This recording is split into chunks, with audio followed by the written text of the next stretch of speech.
ہوگی تو انشاءاللہ خیر ہو جانی ہے، اور اللہ کی رحمت ویسے ہی بہت بڑی ہے۔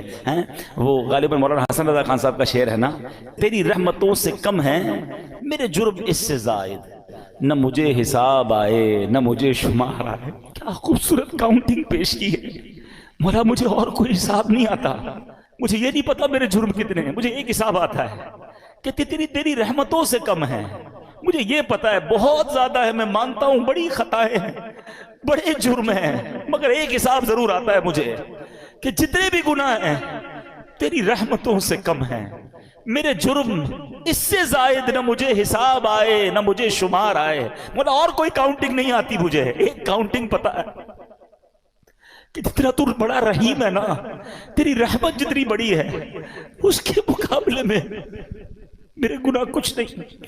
اسی کریم سے بھروسہ ہے، اسی رحمان سے بھروسہ ہے۔ بس درود پاک کی کثرت کیجئے، اللہ سے سچی محبت کیجئے، توبہ کیجئے، وہ بڑا کریم ہے، وہ رحمان ہے، جو وہ کروڑوں کو بخش رہا ہے تو مجھ جیسے گناہگار کو بخشنا اس کی رحمت کے لیے کیا مشکل ہے۔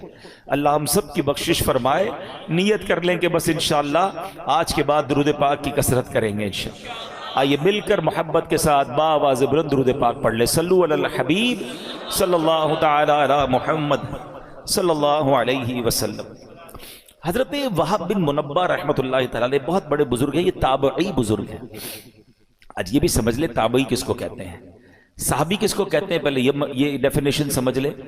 جس شخصیت نے سرکار دو عالم علیہ الصلوۃ والسلام کا ایمان کی حالت میں دیدار کیا یا صحبت اٹھائی، دیدار کرنا شرط نہیں ہے کیونکہ کچھ صحابہ نابینا بھی تھے، صحبت اٹھائی ایمان کی حالت میں اور ان کا انتقال بھی ایمان پر ہوا تو وہ صحابی ہیں۔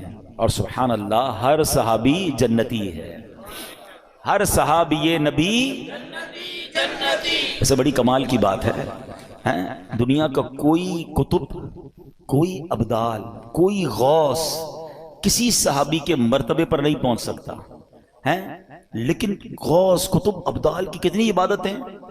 امام اعظم کے بارے میں آتا ہے 45 سال تک عشاء کے وضو سے فجر پڑھی۔ غوث پاک کے بارے میں آتا ہے آلموسٹ مور دین 30 ایئرز عشاء کے وضو سے فجر پڑھی، پوری رات کئی سالوں تک قرآن پڑھا، مگر کوئی بھی جس کو کہتے ہیں نا کہ غوث قطب ابدال کسی ایک صحابی کے مرتبے پر نہیں پہنچ سکتا۔ اور کئی صحابہ ایسے ہیں جنہوں نے کوئی نماز ہی نہیں پڑھی، کوئی روزہ نہیں رکھا، ہے نا عجیب بات۔ کیسے ہوتا تھا ایسا؟ جب نبی پاک غزوات کے لیے جاتے تھے، جنگ کے لیے جاتے تھے تو کچھ لوگ آتے تھے پیارے آقا کی بارگاہ میں، نبی پاک کی باتیں سنتے، آپ کا دیدار کرتے، کلمہ پڑھتے اور جنگ میں شامل ہو جاتے، شہید ہو جاتے۔ موقع ہی نہیں ملا نماز پڑھنے کا، کوئی وقت ہی نہیں آیا نماز پڑھنے کا۔